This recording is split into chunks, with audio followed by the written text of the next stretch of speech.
And welcome to the December 10th, 2024 Eugene Planning Commission meeting. I'd like to call this meeting to order. My name is Jason Lear, and I'm the chair of the Eugene Planning Commission. To begin this evening, I'd like to call on Commissioner Ramey for the city's land acknowledgement statement. Thank you, Chair Lear. Since time immemorial, the Kalapuya people have been the indigenous stewards to our region, building dynamic communities, maintaining balance with wildlife, and enacting sustainable land practices. This land acknowledgement is a way of resisting the erasure of indigenous histories and to honor Native communities by inviting truth and reconciliation. Following treaties between 1851 and 1855, Kalapuya people were dispossessed of their indigenous homeland by the United States government and forcibly removed to the Coast Reservation in Western Oregon. As we consider the impacts of colonization, we also acknowledge the strength and resiliency of displaced indigenous people. The city of Eugene is built within the traditional homelands known as Kalapuya Ilihai. Kalapuya descendants are citizens of the Confederate Tribes of Grand Ronde Community of Oregon and the Confederated Tribes of the Siletz Indians of Oregon. They continue to make contributions to our communities here and across the lands. We express our respect for the inherent political sovereignty of all federally recognized tribal nations and indigenous people who live in the state of Oregon and across the nation. Therefore, the Planning Commission recognizes that what we do today will affect the many generations who come after us.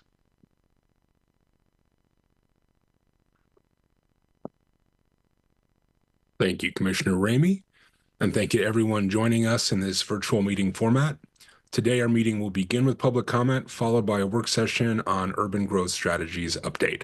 Anyone wishing to join the meeting online can do so by following the instructions listed on the agenda for this meeting. Planning Commission meetings can also be viewed by watching the live stream available on our website or the broadcast on Comcast Channel 21. For those who join the meeting via computer, device, or phone, your microphone, webcam, and phone are automatically muted when you enter the meeting as an attendee. If you wish to participate during the public comment portion of the meeting and haven't already done so, please raise your virtual hand now to join the speakers queue in one of two ways. For those viewing the meeting on a computer, laptop, or other device, click once on the blue hand icon.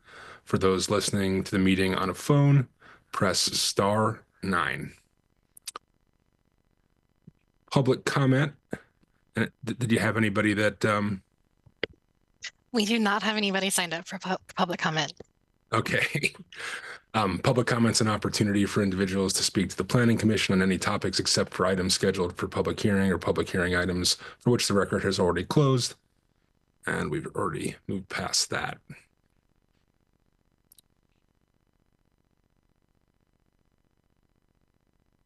So we'll now close public comment and move on to our next, and I believe our main agenda item here. And for that, I'd like to turn it over to Terry Harding to begin the staff presentation. Following that, the commission will have the opportunity to ask questions. Thank you, Commissioner Lear. Good evening, everyone. I'm Terry Harding. I'm the Principal Planner for Community Planning and Design with the City of Eugene. And I'm going to ask Heather, Rebecca, and Thea to turn on their cameras momentarily so I can introduce them before I share my screen. They each have major components of the presentation this evening. So Heather, say hello. Good evening. Thanks for having us. And then we'll have Rebecca. Hello, everyone. Nice to see you. And Thea. Hello all. Awesome. So bear with me for a moment while I share my screen.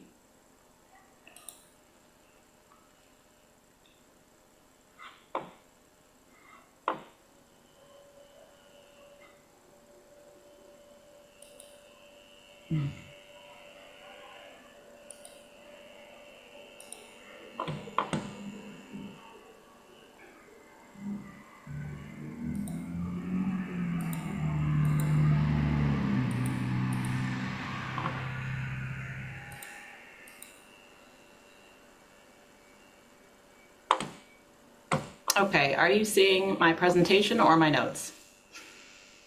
Just the presentation? Okay. Okay.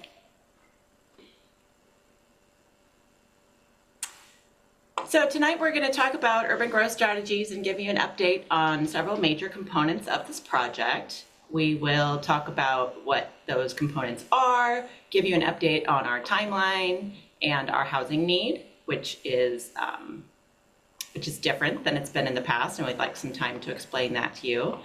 Then we'll go over the comprehensive plan update and the land use designation map as the real focus of tonight's work session. And we'll end with next steps and your discussion. So Urban Growth Strategies is a project that will identify the tools, actions, policies, and land needed for the next 20 years to support living wage jobs and housing that everyone can afford. It builds off of the Envision Eugene community vision and will evaluate the need for housing, jobs, parks and infrastructure, and schools, as well as what tools can help Eugene to grow more efficiently. The work will result in studies of what land is available in Eugene, updates to the comprehensive plan and other adopted city plans, and a parcel-specific land use designation map. And lastly, an evaluation of whether there is a need and how much to expand the urban growth boundary.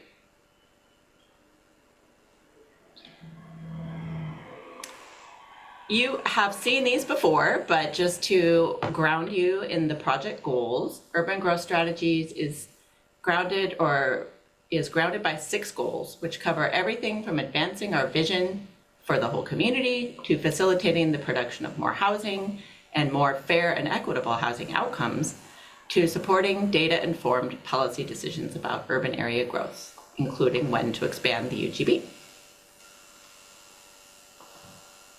The project goals also cover meaningful opportunities for community members to inform how Eugene plans for growth, centering the voices and experiences of people from underserved communities, and of course, complying with all relevant state statutes and administrative rules, of which there are many. You've also seen this slide before, but the point is that this project, Urban Growth Strategies, advances several of City Council and the city organization's priorities. We're especially excited to be working toward completing the Envision Eugene Comprehensive Plan, which provides foundational policies that much of the other work flows from. The project work is broken into phases, including identifying Eugene's needs and priorities for housing, studying what land is needed for jobs, housing, parks, schools, and infrastructure, using what was learned, creating and updating the regulations, guidelines, and maps for using land in Eugene, and then as a future phase, urban growth boundary expansion. We attached a full project timeline in your packet, but for tonight's presentation, we'll break that work down into project components in the upcoming sections of the presentation. This slide shows the basic equation for urban growth planning.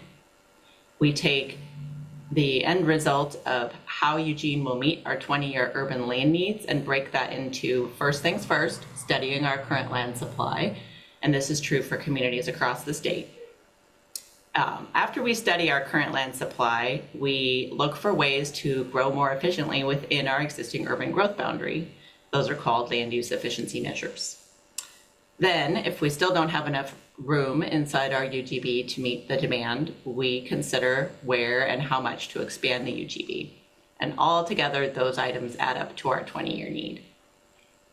And you've probably heard us talk about this before, but there's a new and exciting way to calculate our housing needs, which Heather's going to dive into next. Thanks, Terry. Okay, so you've seen this information before about the project phases, but I'm going to go ahead and give a recap. So our first phase is really to identify and document our community's needs and priorities for housing. So that's primarily the Housing Production Strategy, or HPS. It's a state required document that will result in an 8-year work plan for the city that summarizes and prioritizes tools and actions that the city can take to address housing needs and increase housing production, affordability, and housing choice. The HPS could include a pretty wide range of actions, and some examples are zone changes and investments in affordable housing, reducing regulatory barriers, or protecting vulnerable community members from housing displacement. In the shorter term, we'll be identifying a handful of tools to adopt right away, and also document tools that we've adopted in recent years but have not accounted for yet in this type of planning. So as Terry mentioned, those will be our land use efficiency measures, which are tools that are allowing or encouraging more housing and jobs on land than we would otherwise expect to occur without those actions. As examples, for housing, we know we'll be adopting the climate-friendly areas designations and associated land use code amendments. We already adopted the middle housing code amendments, and there's ongoing work to encourage housing in the downtown core. And in fact, kind of to two of those points, Council recently provided direction on where to designate climate-friendly areas, and that includes the greater downtown area and lower Coburg Road. Employment land use efficiency measures will be informed by a recent redevelopment analysis regarding redevelopment potential and incentives for mixed-use development, and some additional research and engagement that will be ongoing. So next slide. Terry, next slide. Thanks. The next phase is our technical analysis phase. So you've probably heard us talk about this as the bean counting phase, which results in the land studies that put all the pieces together that Terry described earlier. So again, those are what our needs are for the next 20 years, how much of that need can be accommodated on our land supply, how much more of the need can we get if we do those land use efficiency measures, and then finally, how much of the 20-year need is still remaining and must be accommodated in an urban growth boundary expansion. The resulting land studies will include a residential land study that has what's called a housing capacity analysis. So these will be coming to the Planning Commission. An employment land study, which will include an economic opportunities analysis, and that's really addressing our employment needs.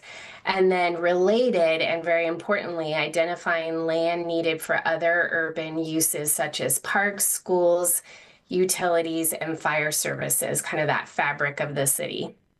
These studies also include updating our buildable lands inventory. So we're identifying where our vacant and underdeveloped land is and how much development capacity is expected on that land.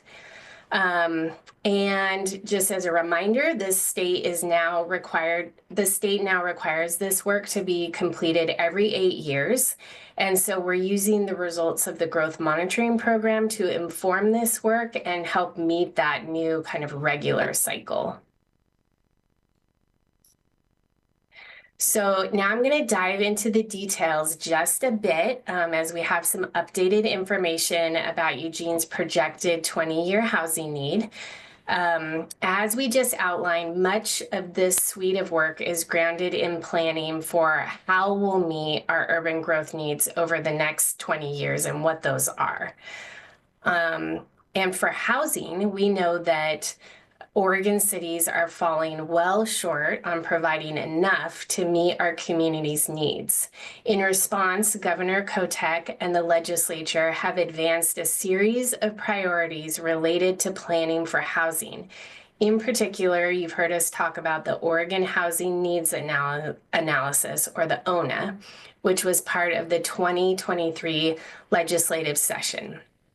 The new ONA rules will fundamentally change how cities plan for housing. It takes a much more comprehensive approach to determining what our housing needs actually are and how cities can play a critical role in addressing the housing crisis. So the new approach considers both our current need, so accounting for decades of underproduction of housing and for people currently experiencing homelessness, as well as our future needs, which includes housing for population growth, changes to household composition based on shifting demographics, and the impact of second and vacation homes.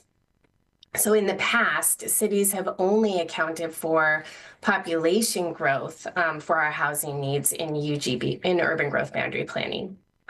So we've received a draft estimate from the state of our 20-year need under this new approach. You can see on the slide, it's over 27,000 new units. And these units will be further segmented by affordability, which we'll talk about next. So to put that larger number in perspective, we have about 90,000 housing units in Eugene today. So that means we're planning to increase our housing stock by more than a third over the next 20 years. The state also front-loaded this need, and so that results in establishing an annual production target of about 1,600 units for Eugene. So on the next slide, that's a pretty big number, but how does that compare to our current trends? So using data from our growth monitoring program, we know that Eugene produced an average of about 950 units per year over the last decade. And of those, about 100 units were subsidized affordable housing units. So to meet this new comprehensive housing need, Eugene will have to produce 70% more units annually as compared to the last 10 years.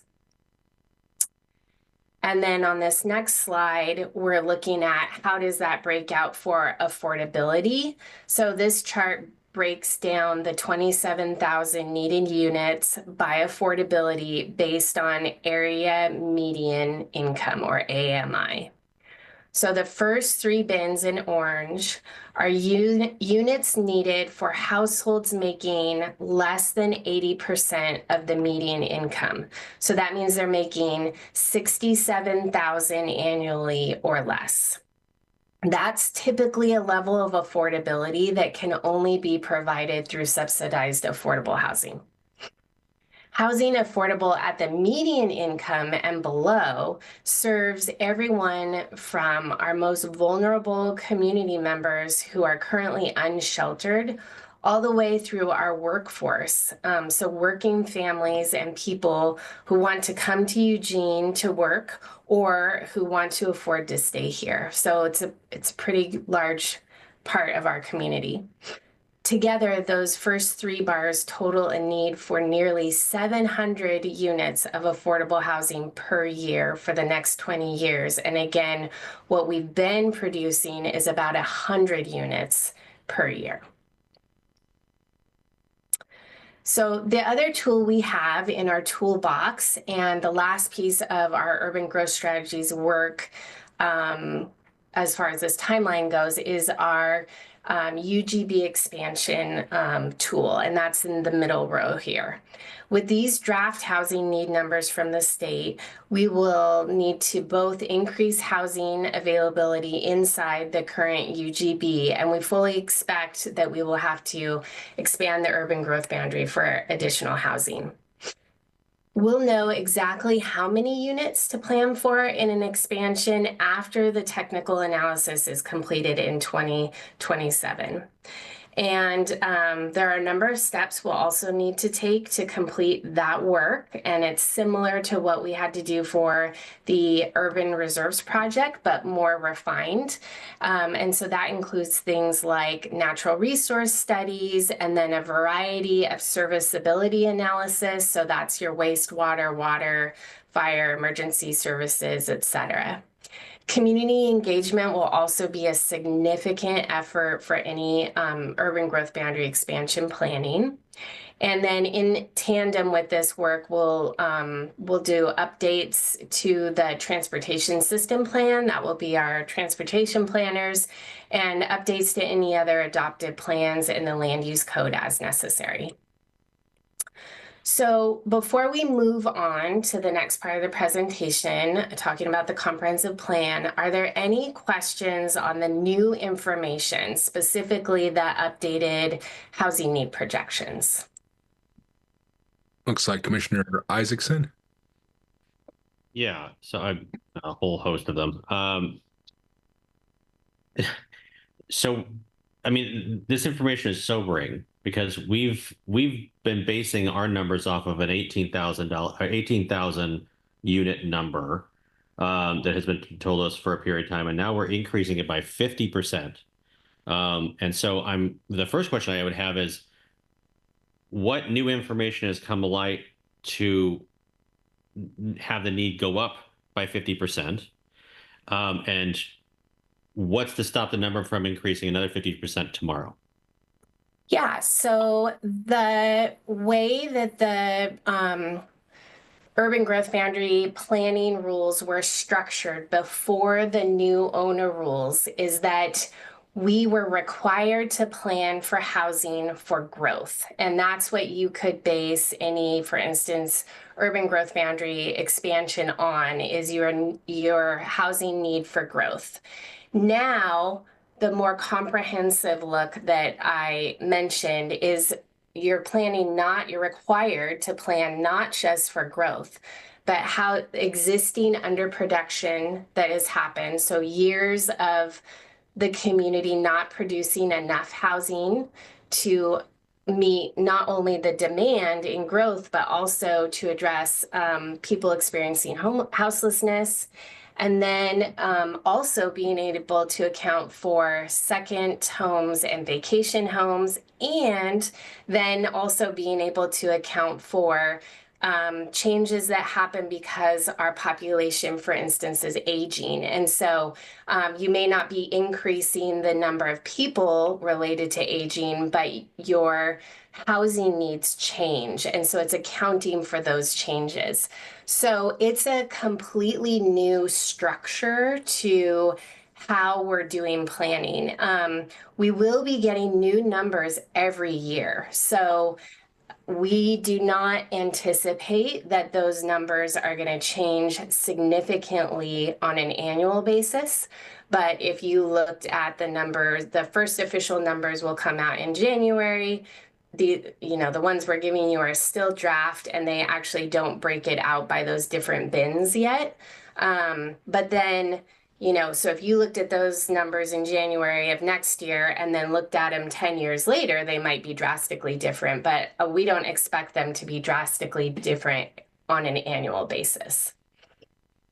So if you had to make a guess, what percentage of the 170% of goal in growth that we're in need in the first 10 years is going to be through UGB expansion?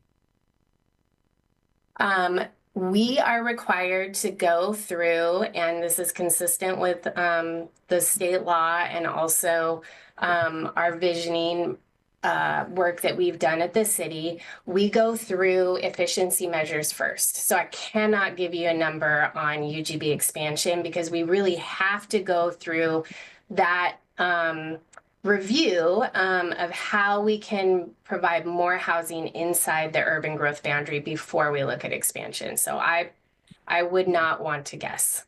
I guess my concern is that if we're not even starting the conversation about UGB for 2 years, and we have to hit, in 2025, we've got to hit 70% more than we typically build, and then 2026, and then 2020, and so now we have already gotten 0 of those numbers. Now, by the time we actually do have a conversation about the UGB, we're going to have to build yet the next 70% in that following year, plus the 140% that we have missed for the first 2 years before we even have a conversation about UGB. And that's assuming the numbers don't change from new data that comes down the pike. So I'm curious, there are tools in our toolbox, but it feels like we need to step up the access to the toolbox pretty damn fast. Yeah, so, and I'm going to let others jump in here, but we will be locking in a number just like we did last time. So when we are ready, and whether it's the 2025 number or the 2026 number, we will be locking in our 20-year housing need. And then we have to do this work at minimum every 8 years. We can choose to, if capacity allows, to do this work more frequently. But at a minimum, we'll be doing this every 8 years. So we won't be refreshing our number annually. We'll get a new number and we'll keep an eye on it. So that will be important, but we're not going to be like doing a UGB. We're not going to be doing this work every year. I also want to remind you that we adopted urban reserves, and that was the big reason we adopted urban reserves, which was that was set in motion by council before we even had this new paradigm, because we wanted to be in a better position so that we were a step ahead when we needed to expand. And so we have that now, and they're actually working on rules to better streamline urban growth boundary expansion with urban reserves as well. So those new rules will be coming out soon too. So we're actually in a pretty good position in comparison to if we didn't have urban reserves. Okay, thank you. Commissioner Ramey? Good evening. Thank you, Rebecca. This is, as always, you're doing a great job of describing what we often think of as an unsolvable problem. And it takes a lot of toolboxes, as Commissioner Erickson pointed out. I have what I think is a simple question, but probably isn't. The catch-up in the OHNA estimate, you described it as catching up for what we're already behind, and then planning for the future. Do we know how those two numbers are split out? So there's multiple bins. So we don't have the different bins under the number to meet under production. That's the catch up. The number to meet those experiencing houselessness. The number for second and vacation homes. We don't have all of those numbers right now. We will get those. We just have the total number and then the breakdown by income. We will get those final bins on January 1st or January 2nd. January 1st is when we're supposed to get it of this year. What I can say, I'm looking at my, we got draft numbers a couple years ago and our total number changed, but it was about a little bit less than half went towards population growth. And then it was about 2,000 for people experiencing houselessness, and then underproduction was about 8,000. So those aren't going to be right, but just to give you a sense is like for growth, it was about half, and then for everything else, it was about half divided up, with most of it being related to underproduction. So, okay. Thank you. So 2 follow-ups on that. So our old number was 18,000. Our adopted number that our urban growth boundary is based on right now, we were planning for 15,000 new homes. It was a little over 15,000. It was almost 16. 27, of which 13 was a number that we did not consider before. Correct. So in a way, setting aside the new interpretation of this, we're still on track in a way. I mean, we're not really, but just thinking about where these numbers are coming from and where they're going. You used the expression under production, and I thought what you meant was under construction. But what you really mean is these are houses that have not been built. How does that relate? I'm sorry to drag you into this minutia. How does that relate to someone who's houseless? Right. This is a gross gross summary, gross simplification of how they got to underproduction. The underproduction is from the amount of housing that a region should have built compared to the amount of housing that it has. And the target amount underproduction that would be your target for underproduction is how many households formed from 2000 to 2010 compared to kind of how many formed, how many didn't form. So you're kind of looking at your past rate of creating more housing, more households, and saying, did you meet that? And if you didn't, which most regions in the state didn't, that becomes your underproduction. The homelessness amount is, albeit difficult, you know, we all know that the data for counting homelessness is not precise, but it uses the point in time counts for sheltered and unsheltered individuals in the region, and then scales that up by a factor to account for probably existing undercounting that's happening. So it's not just the point in time count, but it starts with that and then adds a factor to it to bump it up a little bit. So they're two different bins. Okay, thank you. I do have another question, but I'm going to let others go because perhaps they will ask that question. So, Okay, Commissioner Edwards. Hey, thanks, you guys. I just have one question, and I apologize if it got touched on and I just didn't hear it. Was the research that produced these numbers done before we knew that the University of Oregon was joining a different division? I'm just curious because I'm hearing about a significant increase in student population to expect. And so I just was wondering if that was something that aligned with the timing and that we might have that reflected in those numbers or not.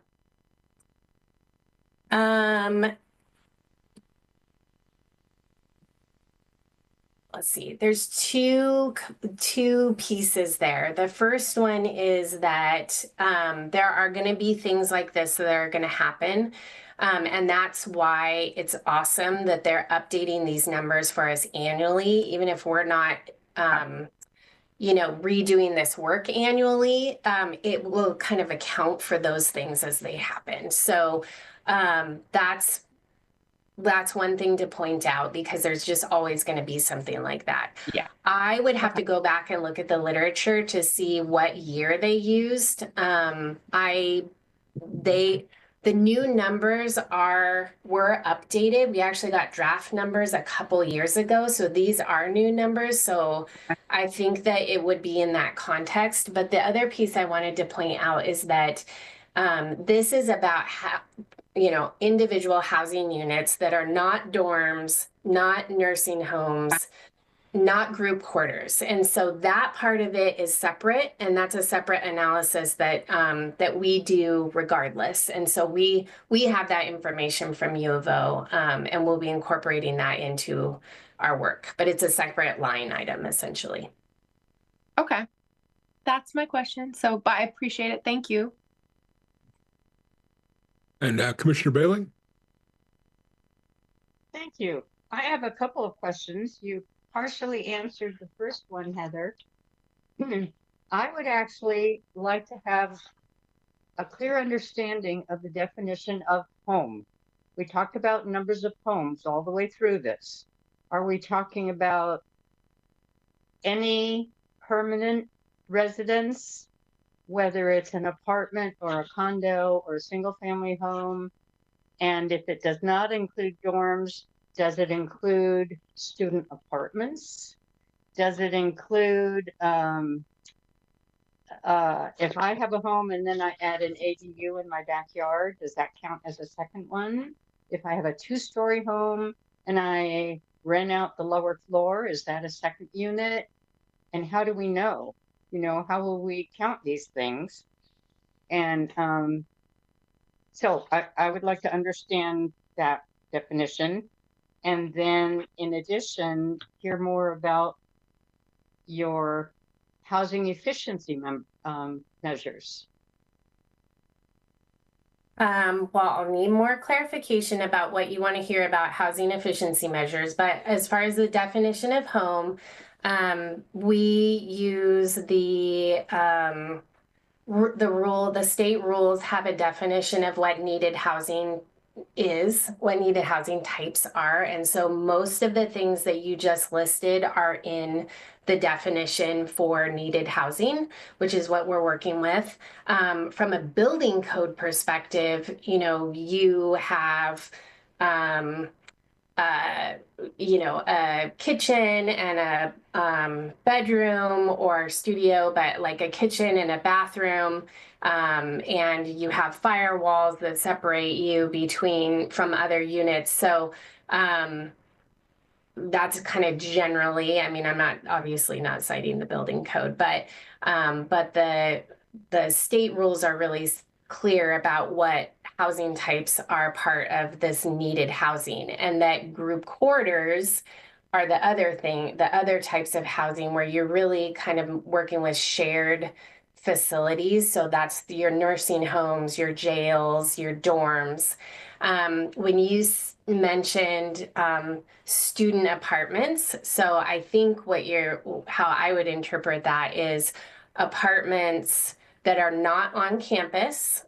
So campus doesn't really have apartments, those are dorms. So they're privately constructed housing units that are oriented towards students. They're marketing towards students. They might rent out their bedrooms differently. Those are apartments. They might be oriented towards students, but those are apartments. And so those are part of the housing types. Accessory dwellings are, yep. So, but your question about efficiency measures, what was your question about that? I'm not sure I got that. I'd like to hear more about them.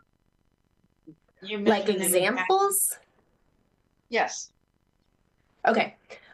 So you have heard from Leah, who is heading the housing production strategy work.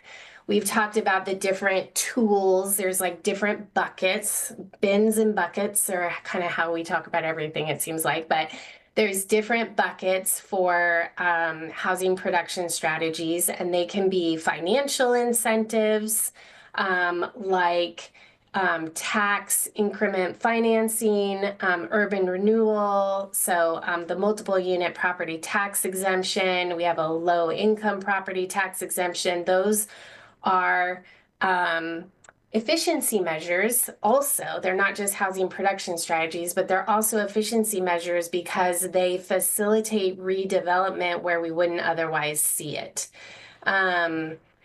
Or they facilitate affordable housing with a capital A, which typically is more dense than market rate housing. So again, those are kind of some examples of financial actions that SDC credits for affordable housing, those kinds of things, and we did them for accessory dwellings. Other examples, last time we increased the minimum density that is required in the R2 medium density zone. So we just bumped that up a little bit, and that allowed us to assume that we'd be accommodating more housing in MDR than we would otherwise have seen. If you rezone a property, so if you upzone it or up designate it, those are examples. There are other barriers in the code, in the land use code or in the building code potentially, things like that. Any sort of regulatory barriers that we can quantify that they would increase the amount of housing we would otherwise expect to see. And then the same thing for jobs. So those are some examples. Thank you. Sure. I was hoping to piggyback, but I don't want to. Terry, if you got something that you want to jump in on Commissioner Brayling's question, is it okay if I ask that real quick? Sure. Yeah, I was just going to provide some context about when you're going to be hearing more about all of this in the new year. It's pretty quick. I'll just do it since I'm already talking.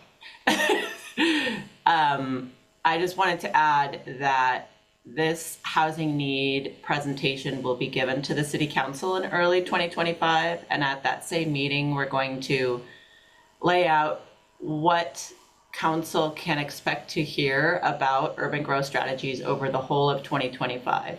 And we will bring that same presentation to you, hopefully within a couple days of when we go to council. And so we're still working on kind of which efficiency measures are going to be part of this first round, and how to present them to you all in a way that is easy to talk about. They are a complex thing and a wonky thing. When you're just saying the word land use efficiency measures, like, what is that? But you can think of them as housing actions. And some of them are code amendments, like Heather mentioned, some are rezones, some are incentives. But we are currently, I appreciate the question, because we're currently working on a plan about how to present this in a way that makes a lot of sense and that describes the things that are the most ripe actions we can take as a city to get more housing in the near term. Okay, that was a little longer than I planned. Sorry, go ahead. Went first, actually, and I've got two questions. One kind of piggybacks off what Commissioner Baling was asking. And I'm curious, does the ONA specifically recommend these housing types or like breakdowns between bedroom counts, does it look at what that composition of households is going to look like in order to give some better feedback, I guess, to developers who are looking forward? I guess let me ask that one real quick, and then I got something to tag on to yours as well, Terry. So some of the work that we will be doing that supports the housing production strategy as well as the housing capacity analysis is putting some context around what our housing need is. And so that's kind of taking the need from the ONA that they give us and then saying, okay, what does that mean as far as housing types and other types of locational characteristics? We might, are there certain areas where we might need certain types of housing or certain affordability bins of housing? Are there other characteristics that we're looking for in those housing types, or not just housing types, but other characteristics that we'd be looking for? So the ONA numbers are not going to give us, they're not going to tell us what housing mix to housing types to plan for. The rules may include what's called a safe harbor housing mix. So if you plan for this mix of housing types, then you can't be appealed on that specific issue. But at this point, those are not in the rules. And so we will have some work to do to translate the ONA numbers into our local context of what we really need. Yeah, that seems like it's going to be a big challenge, and trying to find a way to take limited tools and encourage, a diversity of offerings when it comes to the new building. Seems like it's going to be really tough. The other question, just really quick. So in that presentation that you plan to give, Terry, et al. In January, just trying to get a sense of the flavor of how aggressive you would foresee that strategy in terms of incentives and other tools to encourage building, or is it too preliminary to say? I think part of the goal will be first, number one, explaining this housing need, and we will have the actual numbers January 1st. So that'll be the first time that we walk council and you all through that that process, and then laying out kind of what are the ripest things and how much bang for the buck do we get from those different categories will be part of the presentation. So we'll be looking to, like we always do, interpret the state requirements and then bring that to our decision makers for direction. So we also have the HIP, which already lays out some goals around housing in our community. And what we'll try to do is provide council kind of a roadmap for implementing the new state rules and kind of explaining what the options are for increasing housing production with different levers. And a lot of that just depends on what there is political will to do. and where we can have the most impact on a set of different criteria. But we're right in the middle of it. It's a great question, but I can't give you an answer quite yet. It's take a lot of levers, I'm sure. And then we've got Commissioner Ramey and Beeson. Do you want to defer to Commissioner Beeson, Commissioner Ramey? Commissioner Beeson? Okay, I'm being deferred to. Okay. I don't think you'd spoken yet. I kind of a couple of things. I'm kind of keying off Commissioner Isaacson's comment. I think it was, what really struck me in all of this, these are such big numbers. I mean, we're really far behind, clearly, in terms of what we need for housing for our community based on kind of the demographics and the income and what we know about it. Did I hear you? I kind of missed this somewhere, I guess. Did I hear you say, Rebecca, that we will be getting new numbers every year? Yes. And I'll just flag, I'm Heather, so that if I say Heather, I'm something sorry. wrong, I'm Rebecca doesn't get blamed for it. But I'm yes. sorry. I know better. Yes, we'll be getting new numbers every year. And so what's great about that is that, again, it will kind of account for things, that pop up in those in-between years.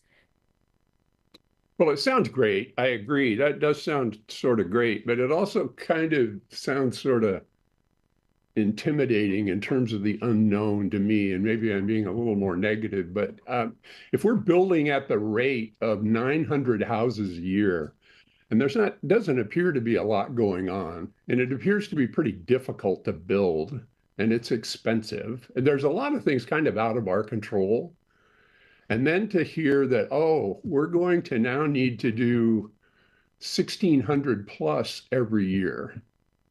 So I'm just kind of, it just makes me wonder, as Commissioner Isaacson was maybe alluding to, what if the next estimate's a bit higher? I'm just kind of wondering how it seems like we're going to need to monitor this very carefully, which I'm sure you guys know, but we would need to be thinking on an ongoing basis about how we adjust whatever it is we come up with as a city to try to facilitate more development. And those things that we can kind of get our hands on, I think they fall under the efficiency measures, I guess, predominantly. But anyway, they're just fairly large kind of discrepancies. The other numbers, real quick, I guess, Terry, I know you guys will get the stuff to us as soon as you can. I would just be really interested, as soon as the efficiency measure work is in some sort of reasonable draft form to you guys, if you could start sharing it with us. There's been lots of discussion about it and pretty interested in it. And I think it's anyway, as soon as we can start to see that, I would be interested in it. So that's what I have.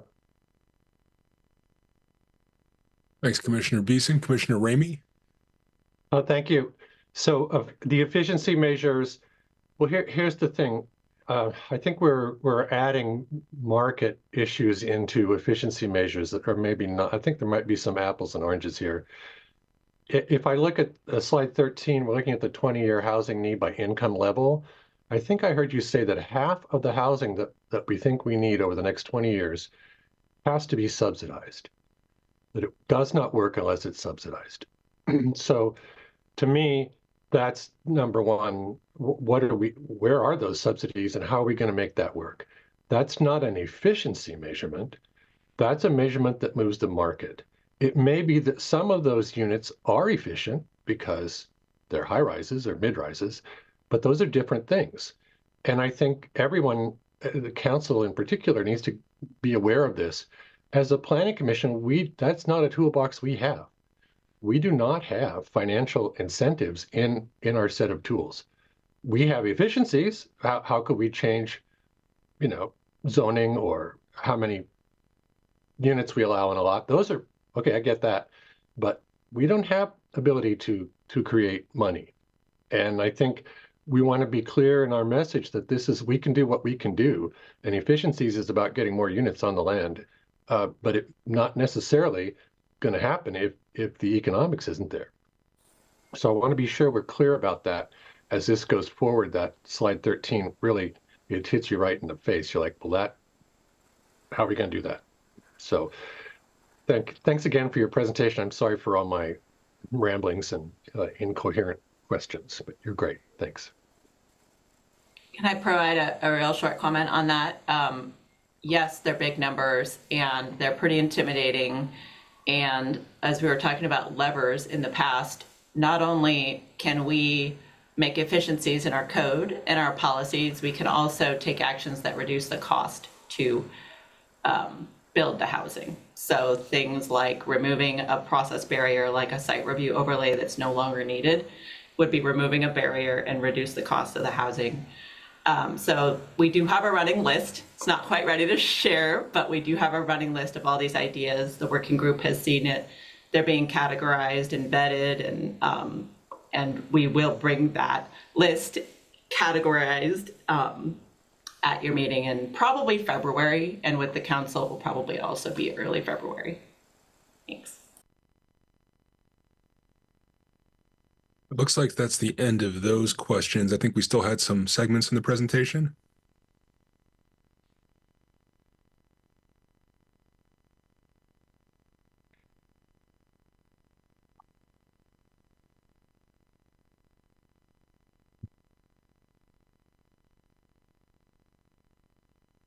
Oh, Terry, you're muted, but I'm not, so I can just go. That was a fascinating discussion, and I kind of forgot that we had the second half of this presentation. I got so involved in all of your questions, but we wanted to also take some time tonight to spend with you talking about the comprehensive plan that we are developing and the land use designation map that is a key part of that plan. So I am going to talk a little bit about why we're doing this work. So the comprehensive plan is foundational work, and it is setting the policy framework for our other urban growth strategy work. We're talking about this a little bit out of order.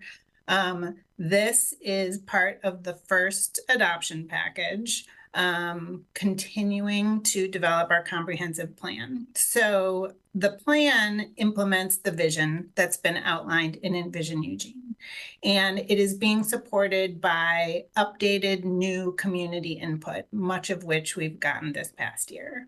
As I think you all already know, comprehensive plans are long-range policy documents. They're required by state law, and they are consistent with state land use goals. Historically, our comprehensive plan was only the regional metro plan shared with Springfield and Lane County, and we had a shared Eugene-Springfield urban growth boundary. In 2007, there was a lot of stuff leading up to this, but there was a state law that was passed that directed both cities to divide the metro area urban growth boundary into two city-specific UGBs. And with that, develop comprehensive plans with policies for how the land in the UGBs would be planned for. So we did that. In 2017, we created a city-specific urban growth boundary and began adopting our comprehensive plan. We did the first phase of our Eugene-specific comprehensive plan work with that UGB adoption. At that time, we adopted chapters on economic development, transportation, administration and implementation, and the urban growth boundary itself. So now we're moving into the second phase of the comprehensive plan work. This year, we began working on phase 2, and we're moving it forward in 3 different buckets, as Heather says. The goal is adoption in 2026. So this phase of the plan includes 6 new chapters that will house policies that we are using for our urban growth strategies work, and the land use designation map. So that's the first two lines here. The third line here talks about how the adoption of the comprehensive plan also necessitates amendments in other plans, the Metro Plan and possibly refinement plans and the Eugene Land Use Code. So that is the associated work with this. Yep, thank you, Terry. So these are the 6 new chapters that we're working on: community engagement, compact development. I think you guys have gotten sort of this level of detail prior: housing, community health, public facilities and services, and land use. And within the land use chapter is the land use designation map. The land use designation map also contains our urban growth boundary map. So Thea's going to talk more about that. And then, like I said, these policies that are in development and have been informed by broad public engagement will guide our land use decisions and our long-range planning for our future growth citywide. So I want to talk a little bit on the next slide about what our goals are and what they're sort of meant to do. So each chapter in the comprehensive plan is organized by goals. It's usually 3, sometimes 4 goals, and each goal contains policies that implement it. So the goals in the comprehensive plan are broad statements that describe how our collective hope for how Eugene will grow in the future. They articulate the overarching aspirations of the community, and they may not be fully attained within a particular time frame. So this language is in the already adopted comprehensive plan. So this is our direction moving forward.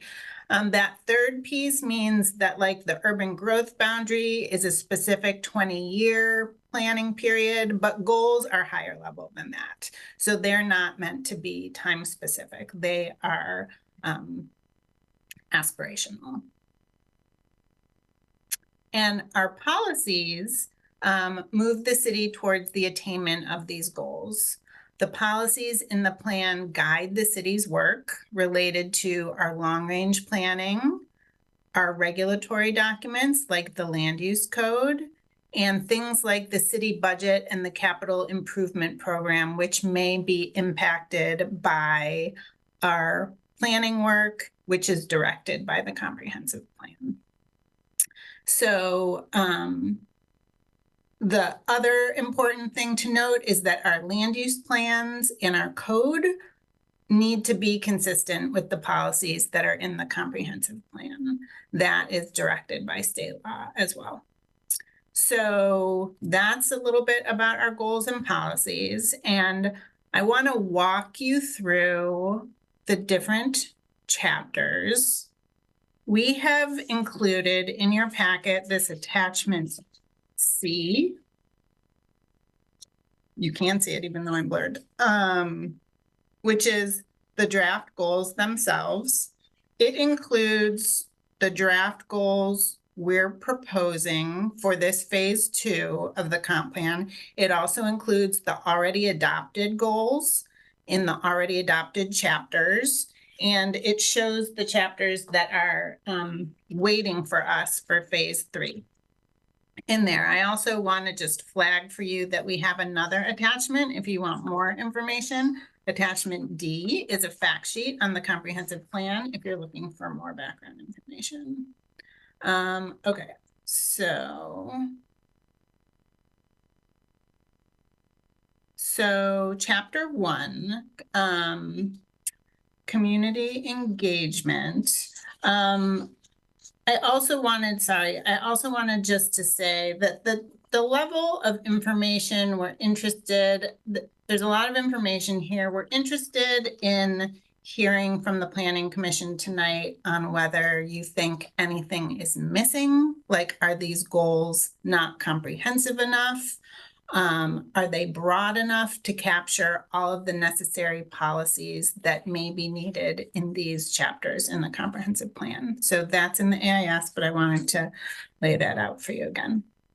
So community engagement has goals and policies on equitable and outcome-oriented engagement, accessible, accountable, and transparent processes, and fostering healthy dialogue. So a lot of the focus in this chapter is on equitable engagement and encouraging engagement across all phases of the planning process, ways that we as a city should be developing community engagement plans, our intention on working with all folks, including people from underserved community groups, designing welcoming processes, and facilitating a sustained engagement across planning processes for a whole cross-section of community members. So those are the types of themes in this chapter represented by these goals. Our compact development chapter is chapter 2. It's got goals and policies on a compact urban form, connected corridors and centers, and complete neighborhoods. You heard from Heather and Leah at previous meetings on climate-friendly areas. They are an efficiency measure. They are also a mixed-use center. We will have policies related to centers in climate-friendly areas in this chapter. We're looking at ways to foster a compact urban development pattern that promotes efficient use of resources, facilitates equitable access to daily goods and services, and reduces our carbon emissions and environmental footprint. We're looking at that in different ways with the centers concepts that you've heard about, focusing on complete neighborhoods to increase opportunities for folks to live in well-connected, walkable, safe, healthy neighborhoods with easy access to services. In this chapter, we also have some policies on community design, because we're interested in designing for a beautiful city as well as a walkable and safe city. So those are the policy and goal. That's the policy and goal focus in chapter 2. Chapter 4 is housing. We've just been talking about a lot about housing.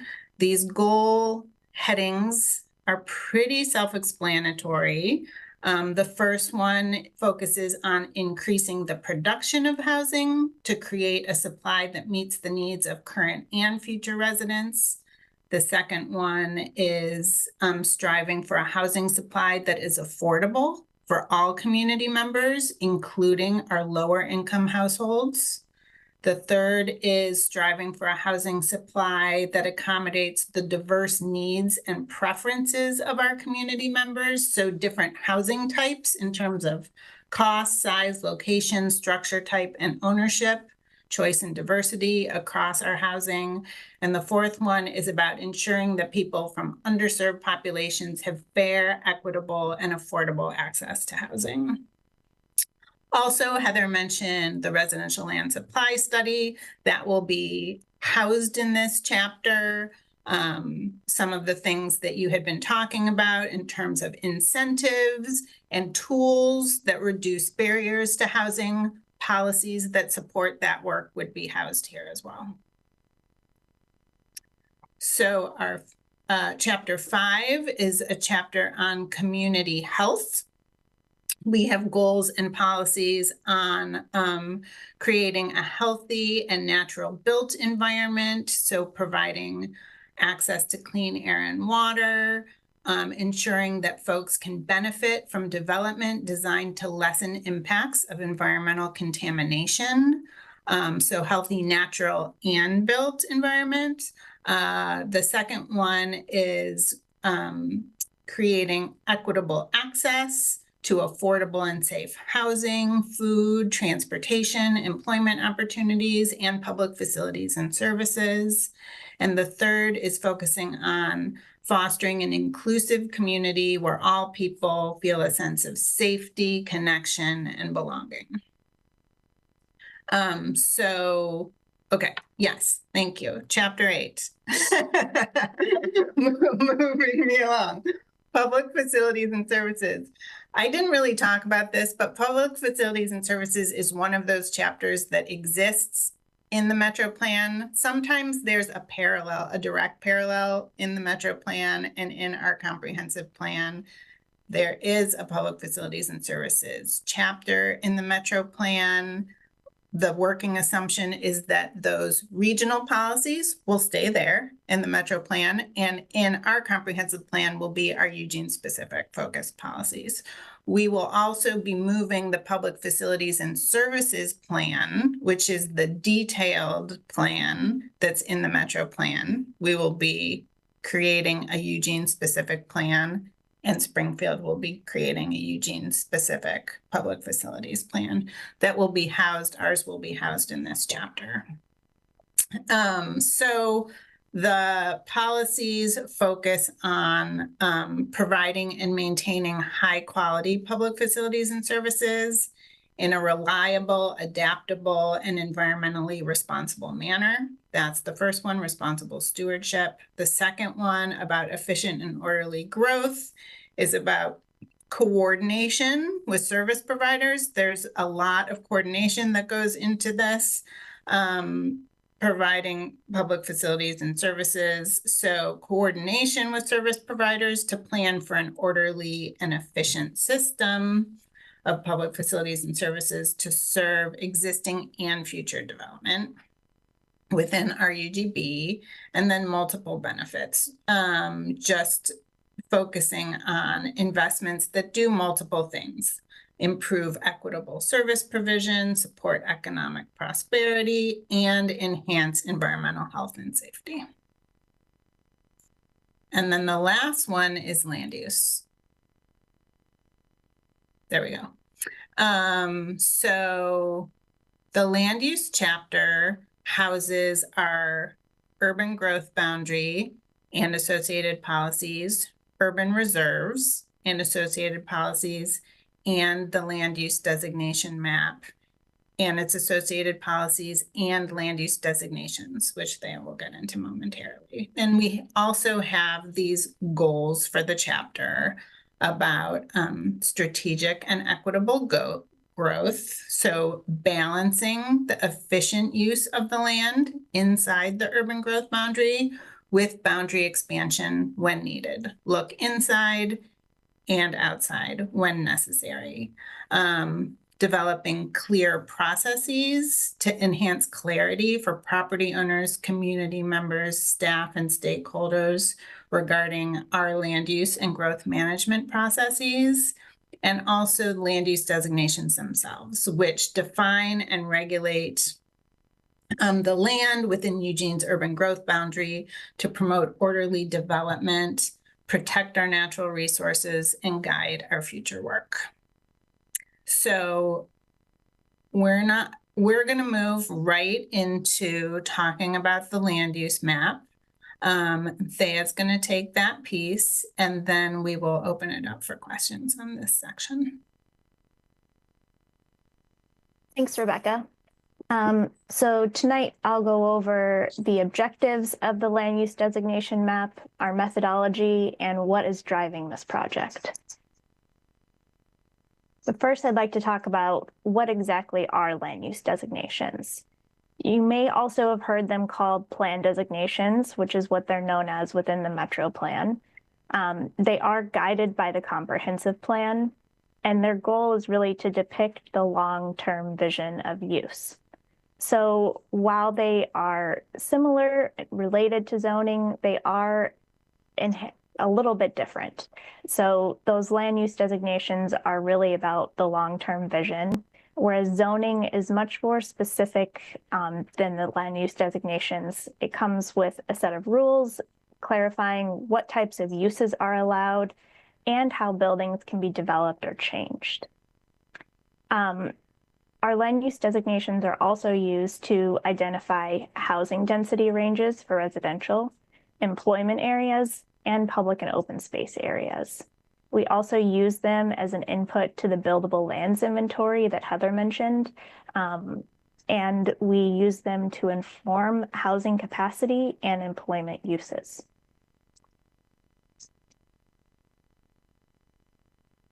And this is currently what we're dealing with right now. So this is an image of the plan diagram from the Metropolitan Plan. It is only valid at an 11 by 17 inch scale, meaning you cannot zoom in to this to try and see better for a specific property. So it's very difficult to tell where one designation ends and another one begins. It's a little bit easier if you're right in the middle of some of that yellow, which is low density residential. But it's much harder, say downtown, where there are many designations happening within a relatively small area. Another issue with this map is that it hasn't been updated since 2004. So that means it doesn't include any changes from the 35 Metro Plan amending ordinances that have passed since that time. And you might also be familiar with what Springfield has done regarding their land use designation map in the past year. So they actually also removed themselves from the Metropolitan Plan diagram and developed their own parcel-specific plan map, designation map. And so we have been working with Springfield and talking to them about how they did their process, what they learned from that, what worked, what didn't, and where possible, we are trying to closely follow and mirror their process to make sure that it goes through successfully. So why are we doing this right now? We really hope that this new map will provide much more clarity about how land can be developed in the future, as well as save staff and applicant time in researching a property's correct land use designation when a land use application is submitted. We also hope or know that it will be easier to monitor our buildable land supply and development trends with this new map. So for the project objectives, we have a couple of phases. The current phase is really focused on clarifying where those designation boundaries are on the map. So we're not scrapping everything that we have and redoing it all from nothing. We're really taking the Metro Plan diagram and we are determining where exactly those boundaries are between the designations. So really you can think of this as more of a modernization of the map than an entirely new map. So what we're focusing on are making the maps digital and accessible. So making sure that people can zoom the map and search the map. Those are going to be really key components to making it much more functional. We're also going to be removing Eugene from reliance on the Metro Plan diagram in the same way that Springfield just did that, making it Eugene specific and fitting it within the comprehensive plan for Eugene. Next steps that are going to be happening within the current phase are potential redesignations related to those efficiency measures that Heather mentioned. So one of them could be climate-friendly areas, having a designation overlay for those areas, but that will be happening. We just don't know what exactly those are right now. And then a future phase that is not part of this current one is rectifying the land use designation and zoning inconsistencies. But before we dive into that work, we really need to have a clear parcel-specific base or foundation before we move into trying to rectify any of those inconsistencies. So I want to talk a little bit about the methodology that we used with creating this new map or modernizing the map that we have. And really the mantra that we used was that we continued to repeat to ourselves was to use the most detailed source available. So this varied depending upon the area that we were looking into, but wherever possible, we applied the land use designation specified in an approved Metro Plan amending ordinance or a land use application for the property. However, when those weren't available, we went down to the next most detailed, which was to apply the land use designation shown in the land use map or described within the text of a refinement plan. And then once again, if that wasn't available, then we would default to the land use designation as shown in the Metro Plan diagram.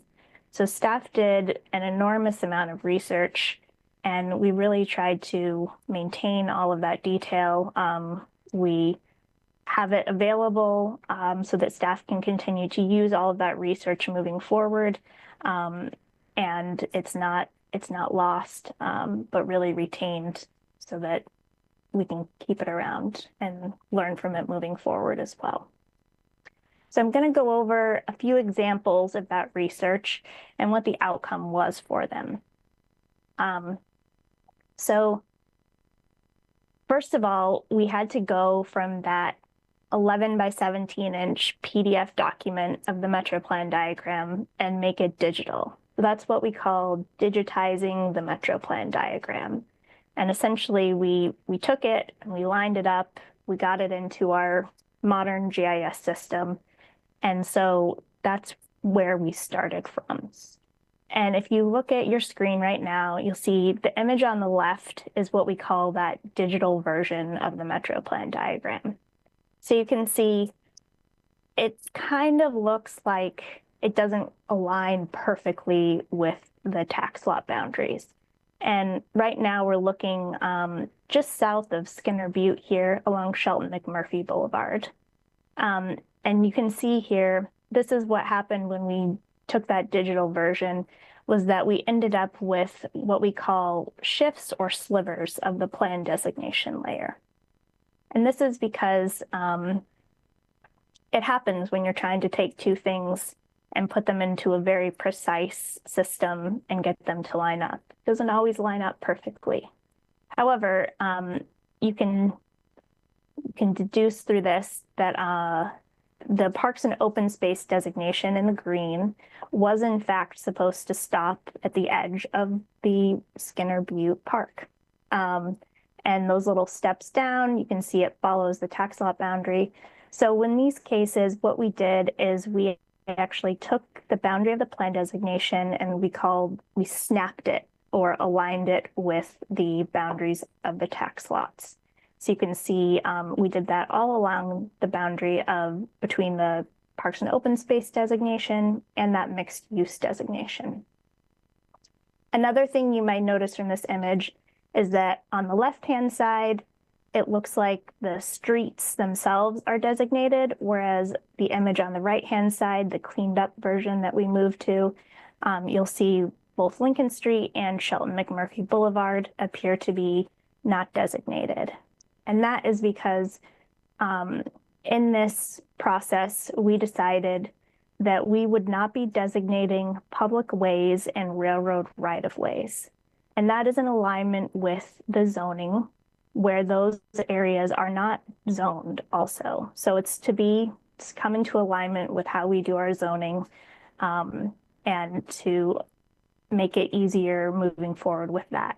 We do have a policy, a draft policy within the land use chapter of the comprehensive plan that would detail what happens if those right-of-ways were to be vacated and the process that would be followed for them to become designated upon vacation.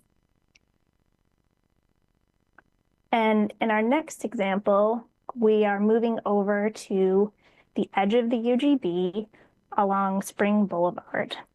And this is a case where you'll see the image all the way in the left shows the Metro Plan diagram, and we're focused on that red circle there.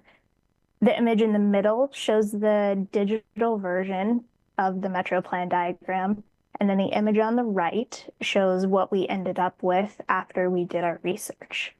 So this is an example where looking at the Metro Plan diagram, you can't really see the properties in question due to the scale.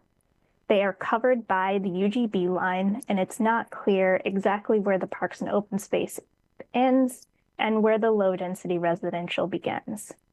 However, through investigation with these properties, we found several annexation land use applications for the properties to the right of Spring Boulevard, directly along that UGB line, or just inside the UGB line, circled in red there. And through those land use applications and the research, those clearly established that the properties were in fact low density residential. All of them were designated that. And it went into a little more detail about where exactly the urban growth boundary was for those. So we went ahead and documented all of that and clarified that they were in fact low density residential. And then the last example we have for you this evening is downtown, just close to campus.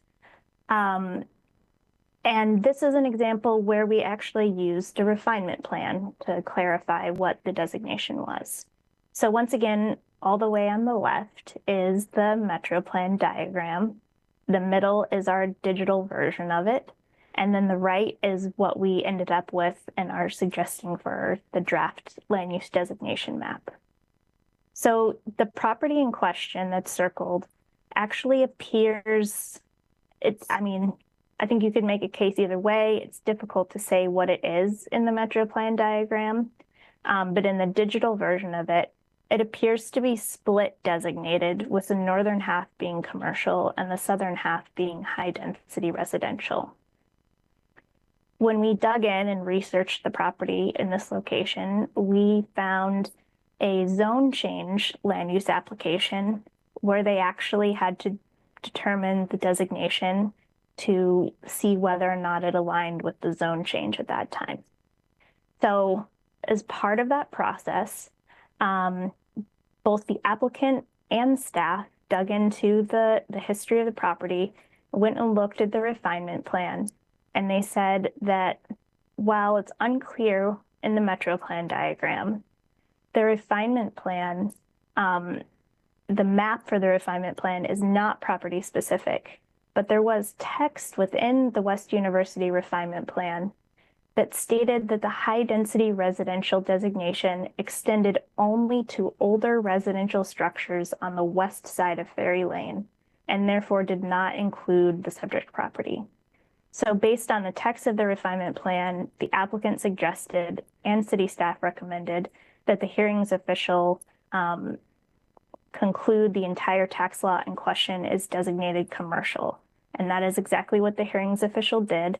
And once it was concluded that the tax lot was designated commercial, it was consistent with the requested zone change to C2, and that zone change did go through. So those are some examples of how the clarification or modernization, that process that we undertook. But I did want to go into more of the different phases that we've had throughout this process. So first of all, we did a lot of research that we were just talking about, but also we went and presented to the Eugene Technical Advisory Committee and to this Planning Commission Project Resources Group, and gave both an overview and a review of our methodology to make sure that there was buy-in from both groups.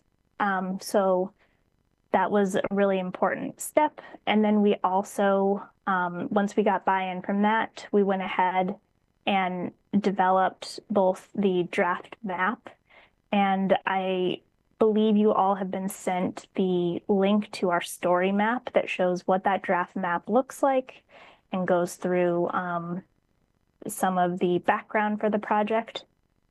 And while we were doing that, we were also developing some of the land use chapter within the comprehensive plan that Rebecca mentioned.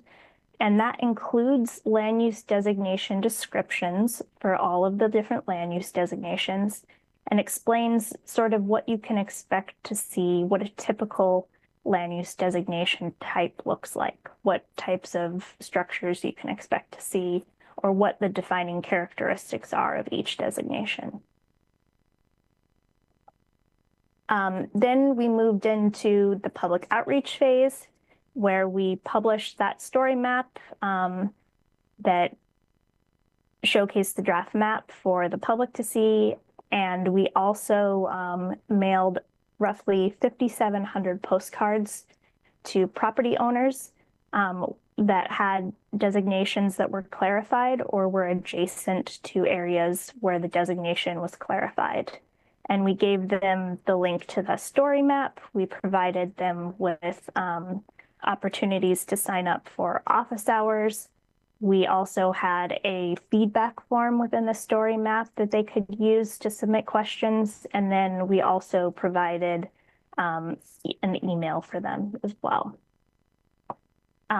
And we're continuing, there's going to be, obviously it's slightly an iterative process, so there will continue to be development on the map and the chapter, and we will continue obviously with the public outreach before the formal adoption process, which will happen in 2026, along with the comprehensive plan.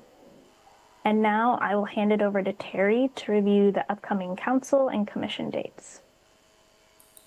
Thank you, Thea. We are almost done. So the presentation you received this evening will be given with only a few tweaks to the Lane County Planning Commission next week. We'll give them the same components because the county adopts most of the components that we are asking our city council to adopt. So it's important to get the county bodies the same information that you all are getting. Then in early 2025, likely February, we'll be giving our first presentation to the council on urban growth strategies of the year, and we'll be featuring the housing need. We'll have an actual number by then. And like I mentioned earlier, we'll also be laying out the topic groupings that we'll be bringing to the council and the commission over the next year. We've also been invited to give an update to the Board of Commissioners. So following the Planning Commission at Lane County, we'll also give the board an update on what we're doing. So those are the next public meetings. And now we're gonna have time for questions and discussion, and I'll stop sharing. We can all see each other. Oops, that's in your packet, but that was just in case we needed to refer to it. Thank you. Commissioners, any questions on this part of the presentation? Looks like Commissioner Bailey.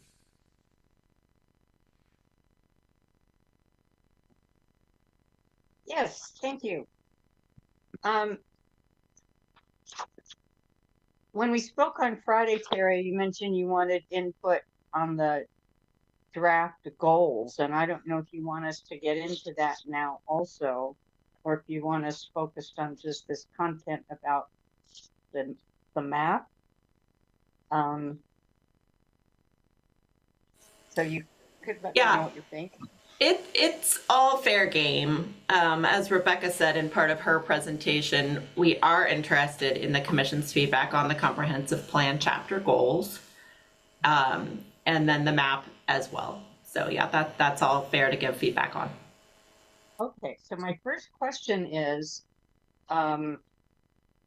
where lives the ability to change a land use designation? Can the planning department do that? Does it have to go through process to the city council, or? So that's the first one, and then I have more. I'll take a shot at it. There are a couple of different ways. An individual property owner can request a map change because they want to do something different with their property, and that would require an application that ultimately is decided on by the city council, a plan amendment. We can also initiate those as a city, and we do anticipate initiating some of those changes as part of urban growth strategies.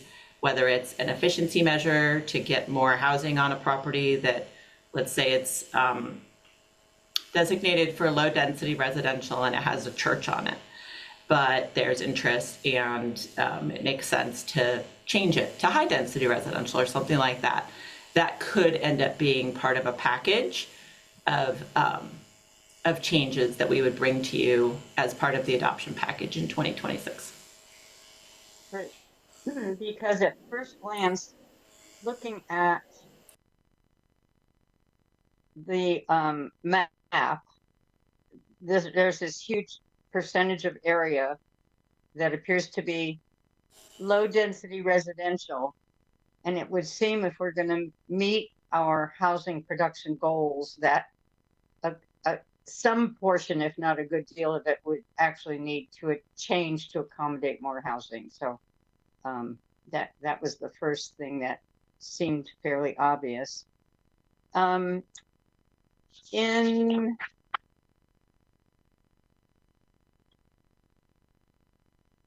just looking at the different chapters.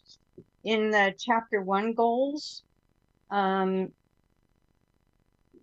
2, I wonder if you might want to mention if any of the engagement information or outreach is or will be bilingual or multilingual.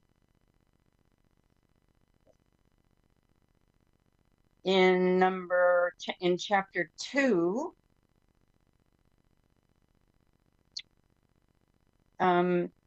number 2 makes reference to mixed use centers. And again, that sent me back to the designation map to look at land that was already designated as mixed use, and there isn't much.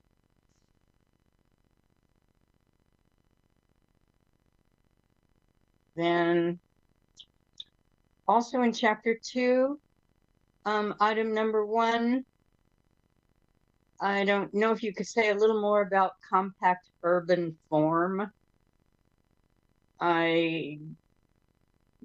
Making it up, figured, okay, that's got to be some form of increasing density, but there's probably more to it than that. So I'd like to hear about that.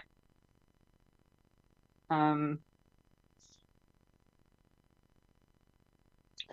in chapter 4, I wonder somewhere in there if you might include reference to what you've talked about before related to some mitigation for relocation. Some relocation mitigation maybe could be included in one of those.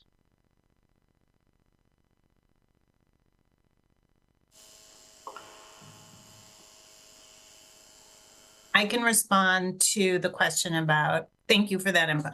And it sounded like the question that you had was a little bit more about what compact urban form means. And so how about I can list off some of the draft policy types that we have under that goal. We have policies on compact development, safe and resilient urban form, efficient coordination between land use and transportation, efficient and resilient homes and buildings, ways to build equitably, prioritizing public investments. So things that impact what our urban landscape looks like, how to build in a environmentally friendly, more compact, sustainable way. So policies that help support that. There's a wide range of them. And that reminds me that I didn't talk about sort of the next steps with this, which is we will be rolling these draft chapters out.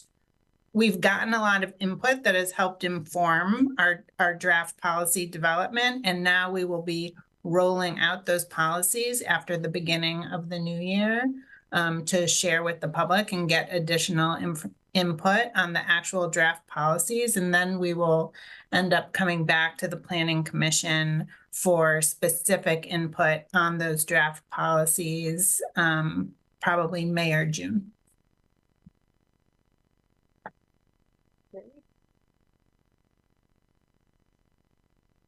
And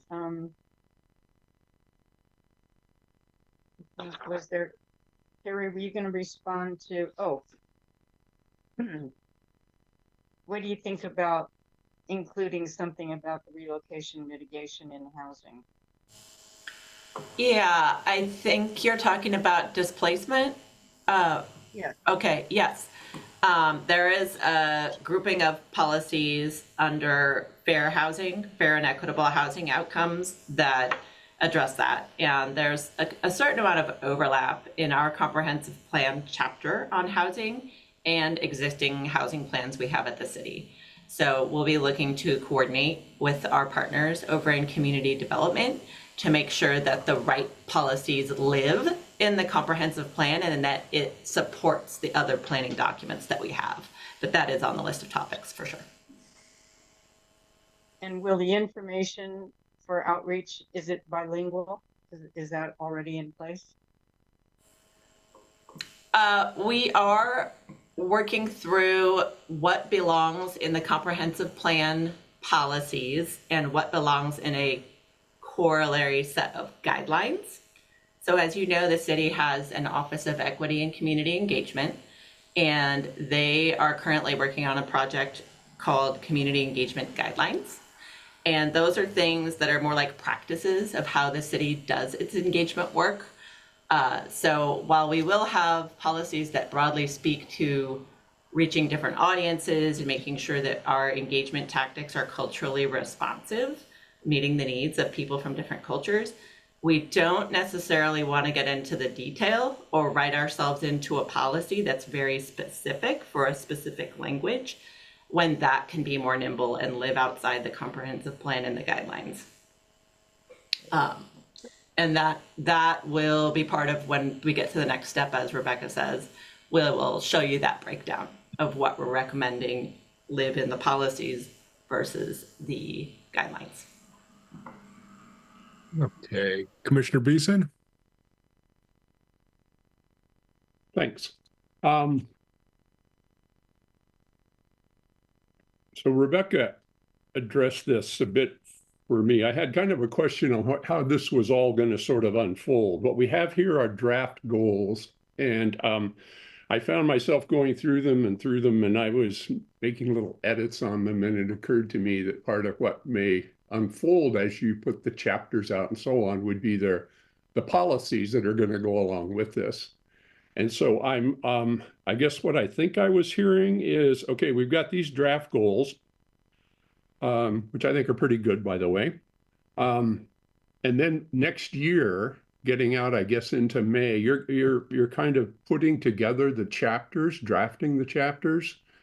What I'm more specifically curious about, is there a point in time coming up, and I'm not trying to rush you guys, is there a point in time coming up where we would see goals with draft policies? Yes. Okay. Yes, that is how we're structuring the chapters.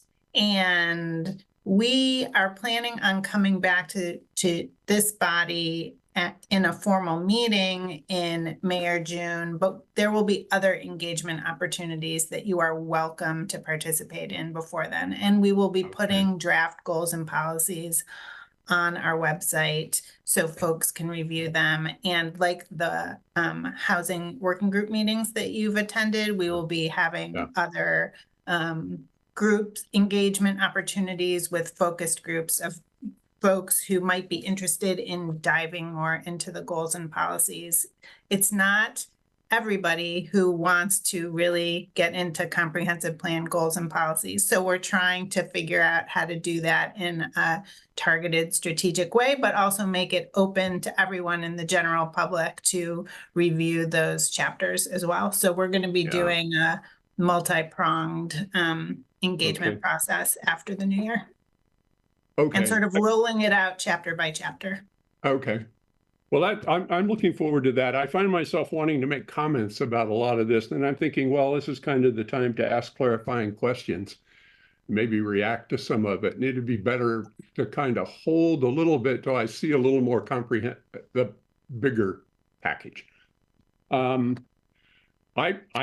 think they're pretty, I think they seem to cover everything pretty well, and they seem pretty comprehensive. I under goal 1, let me make a couple of comments. I found myself, looking at that. I think what's important on community engagement is that as we do it, there's this iterative process we've talked about before, or a feedback loop, or whatever you'd want to call it, where you're getting some sort of feedback. You talk about feedback documenting feedback.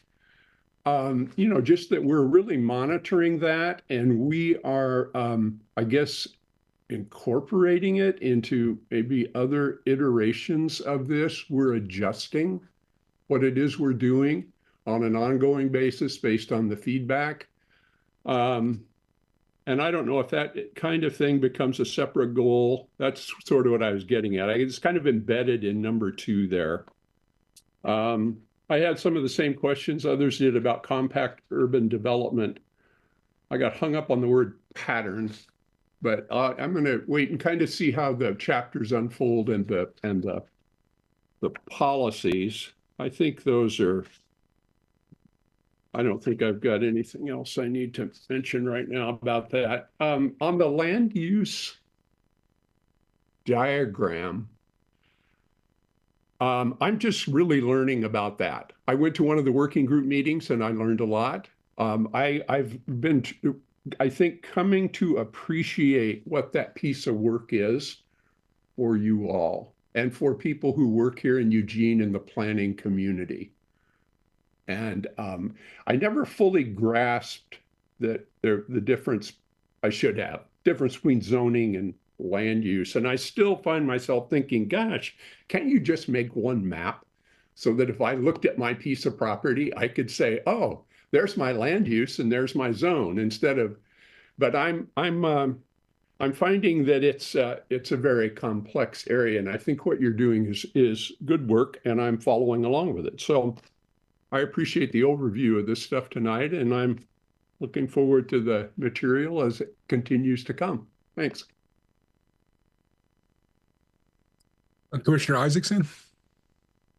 Yeah, I'm really encouraged by the presentation that I've gotten tonight, and the detail. I want to thank staff for providing it. I'm looking forward to hearing more about the expansion of the toolbox, and I'm wondering if part of that can be a breakdown of how staff sees us getting to the goal of the both where we were at plus the increase by the different tools in the toolbox. So if it's a UGB question, how many houses do we think we're going to get from UGB? If it is new tools we're adding to the mix through changes in regulation or policies within planning, what are the numbers do we think we're going to get to that goal, and break down the goal instead of just having a solid number of 27,000, and then we're 5 years, 10 years into it, seeing where we're at.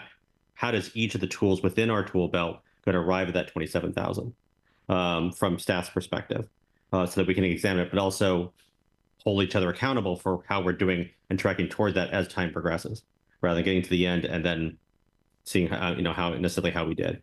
And I think that would be a good way of breaking down the goal setting, because if ultimately when we break it down, we don't reach 27,000, then we have to go back to the drawing board again, try to figure out where we can nip and tuck to find ways to get us to our goal.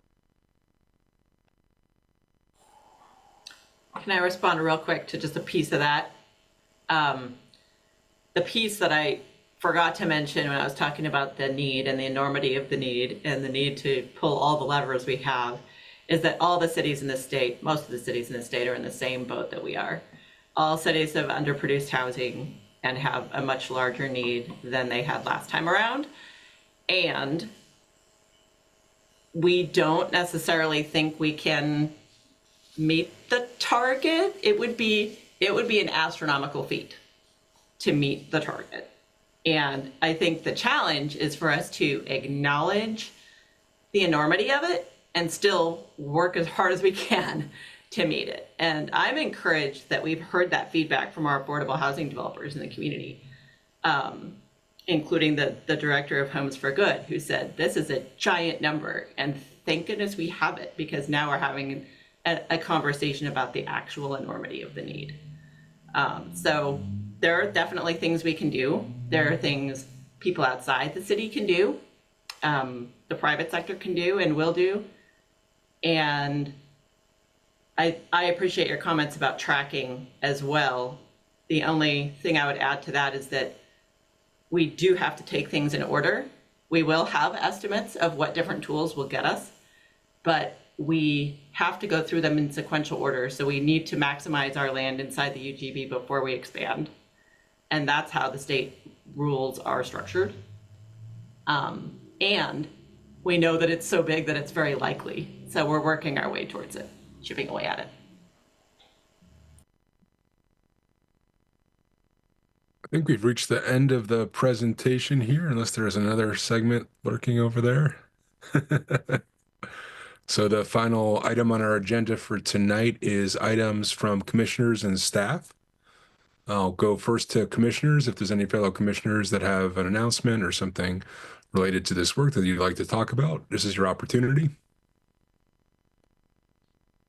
And from staff. All right, good evening, commissioners. Just a reminder that your next meeting is next week. It's on Tuesday. It's a public hearing and possible action. And this kind of relates to one of Commissioner Bailing's questions about how do we change plan designations. And it's actually a privately initiated Metro Plan and Refinement Plan amendment to change their land use designation. So that's coming next week. The packet, I believe, was published today. Reach out to Crystal if you haven't gotten it yet. Let's see, middle housing, the remand, the council approved the ordinance back on the 25th of November. And so that I believe is in effect now, although I think we are anticipating an appeal of that as well, but the council did approve the third version of that ordinance, and we're still continuing to see middle housing permits, and we will continue to see middle housing permits, which is great. And then just another project that's underway that you'll be hearing about eventually as the public health standards. That's some code amendments that the council initiated last year. And that's to mitigate potential impacts from industry that are sited near residential or other sensitive uses. We are working on a community engagement plan and plan to kick that off in January, including neighbors, business organizations, businesses, and other agencies that may have a hand in regulating emissions and whatnot from industries.